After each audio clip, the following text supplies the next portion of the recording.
Hello everyone. পশ্চিমবঙ্গের নিয়োগ বলতে প্রথমে যে কথাটা আমাদের মাথায় আসে সেটা হচ্ছে ওবিসি কেস ম্যাটার। যে ওবিসি কেস ম্যাটার কতদূর হলো সেই বিষয় নিয়ে। তাই প্রথমে আমরা ওবিসি কেস নিয়ে কথা বলবো, তারপরে বাকিগুলো নিয়ে আলোচনা করছি, ঠিক আছে? দেখো, গত 6 মে হাইকোর্টের শুনানি ছিল। সেখানে ওবিসি নিয়ে যে হাইকোর্টের যে মতামত সেটা হচ্ছে যে ওবিসি নিয়ে যেমন কাজ চলছিল তেমনই চলবে, অর্থাৎ সার্ভে যেমনই হয়েছিল তেমনই সার্ভে চলবে। এবং সেখানে কি বলা হয়েছিল যে আরও দুটো কথা গুরুত্বপূর্ণ, সেটা হচ্ছে যে বিজ্ঞপ্তি দিয়ে অন্য অন্য মানুষদের জানাতে হবে, ঠিক আছে? অর্থাৎ রুট লেভেল থেকে প্রত্যেকে যেন জানতে পারে যে এরকম একটা কেস ম্যাটার চলছে এবং সেখানে যেন সবাই অবগত হয়, ঠিক আছে? এবং সেখানে কারো কোনো কিছু বলার থাকলে বলতে পারবে এবং সব কাজ শেষ হয়ে যাওয়ার পর সেটা এপিটিপুট দিয়ে জানাতে হবে, ঠিক আছে? এরকম একটা ব্যাপার ছিল। তো এরকমই একটা সিমিলার ঘটনা ঘটেছিল, সেটা হচ্ছে এসএসসি যে 26,000 চাকরি বাতিল, সেই ঘটনাতে এরকম একটা ঘটনা ঘটেছিল। যখন এটা নিয়ে বিচারাধীন ছিল হাইকোর্টে, তখন হাইকোর্ট প্রত্যেককে চিঠি পাঠিয়েছিল, প্রত্যেকটা স্কুলে, যে সমস্ত স্কুলে 2016 এসএলএসটির মাধ্যমে নিয়োগ পেয়েছিল সবারই ক্ষেত্রে একটা চিঠি গিয়েছিল যে এরকম একটা কেস ম্যাটার চলছে, যদি কেসের যা রায় হবে সবারই ক্ষেত্রে বলবৎ হবে। অর্থাৎ কেউ যদি এখন হাইকোর্টে ইন্টারফেয়ার করতে চায় তাহলে পরে সে ইন্টারফেয়ার করতে পারে, কিন্তু তখন কেউ ইন্টারফেয়ার করেনি, ফলে যা রায় এসছে সেটাই বলবৎ হয়ে গেছে। তো সিমিলার কেস ওবিসির ক্ষেত্রেও, অর্থাৎ কোনো একটা ধরো দল যদি না অন্তর্ভুক্ত হয়, দেখো এখানে তো বিভিন্ন যে সমস্ত বাতিল ওবিসিগুলো হচ্ছে সেগুলোই তো অন্তর্ভুক্তিকরণের কাজ চলছে, অর্থাৎ কোনগুলোকে রাখবে কোনগুলোকে বাদ দিবে, তো সেগুলো নিয়ে সার্ভে চলছে। এখন ধরো এই সার্ভে হয়ে যাওয়ার পর কোনো একটা ধরো মনে করো গোষ্ঠী বা গ্রুপ বাদ পড়ে এলো, ঠিক আছে? তাহলে সে বাদ পড়া গ্রুপ যেন ভবিষ্যতে না বলতে পারে যে আমাদেরকে বাদ দেওয়া হয়েছে কেন, আমরা তো জানতাম না কিছু।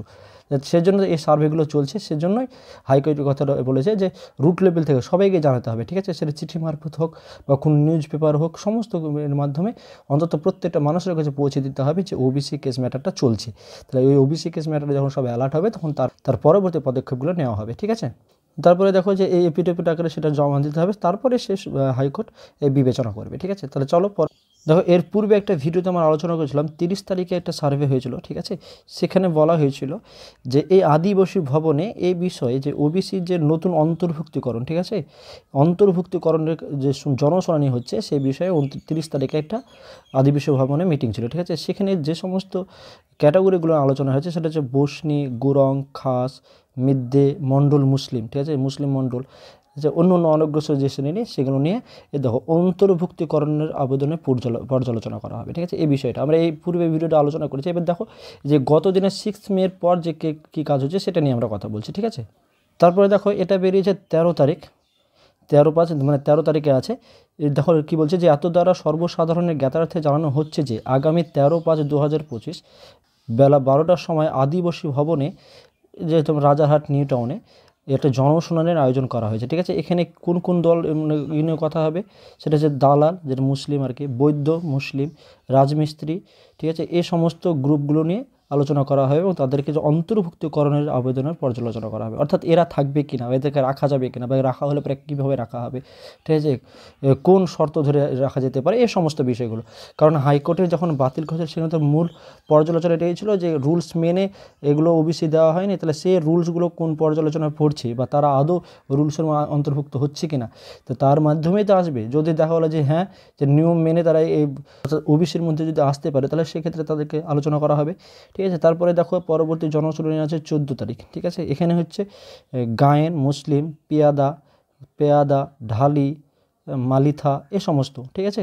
সবাইকে, যে কেউ অংশগ্রহণ করতে পারে। দেখো অন্য অন্য আগ্রহী ব্যক্তিগণ এই জনশুনানিতে অংশগ্রহণ করতে পারে, ঠিক আছে? যে কেউ, কারণ সবাইকে নিয়েই কাজটা করা হবে, এমন নয় যে কাউকে ফাঁকি রেখে কাজটা করা হবে, ঠিক আছে? তারপরে আছে দেখো 15 তারিখ, সেটা হচ্ছে কোন না ওস্তাগার, দর্জি, পুরকাইত, তরফদার, দফাদার, সমস্ত মুসলিম, ঠিক আছে?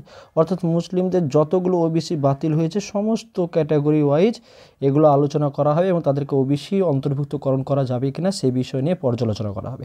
এই হচ্ছে অ্যাকচুয়ালি বিষয়, সকলকে যেন জ্ঞাত করছে।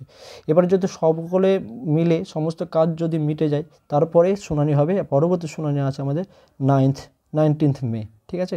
এবার সেই শুনানিতে শোনা হবে এবং সব কিছু যদি ওকে থাকে তাহলে রাজ্যের যে সমস্ত নিয়োগ, যে ওবিসিকে কেন্দ্র করে যে নিয়োগ আটকে আছে, ঠিক আছে, সে সমস্ত নিয়োগগুলো শুরু হবে, সমস্ত নিয়োগই শুরু হবে সব ক্যাটাগরি। তার মধ্যে প্রথমত ধরো পিএসসি, তারপরে ডব্লিউবিসিএস, এগুলো তো শুরু হবে, সঙ্গে হচ্ছে স্টাফ নার্স, তারপরে সিএইচও, সমস্ত নিয়োগ শুরু হয়ে যাবে। এবার আসি পশ্চিমবঙ্গের নিয়োগ ব্যাপারে।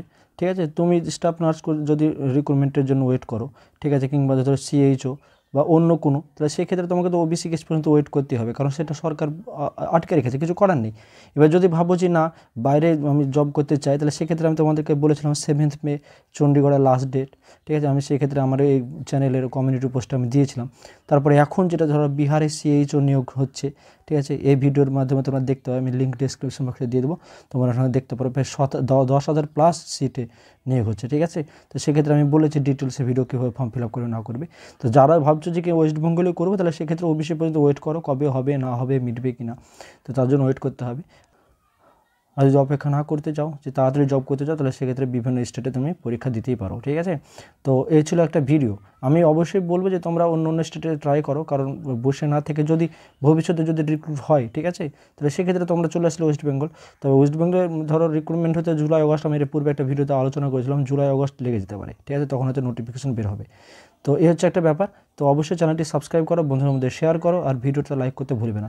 ধন্যবাদ সকলকে, সবাই ভালো থাকো, সুস্থ থাকো।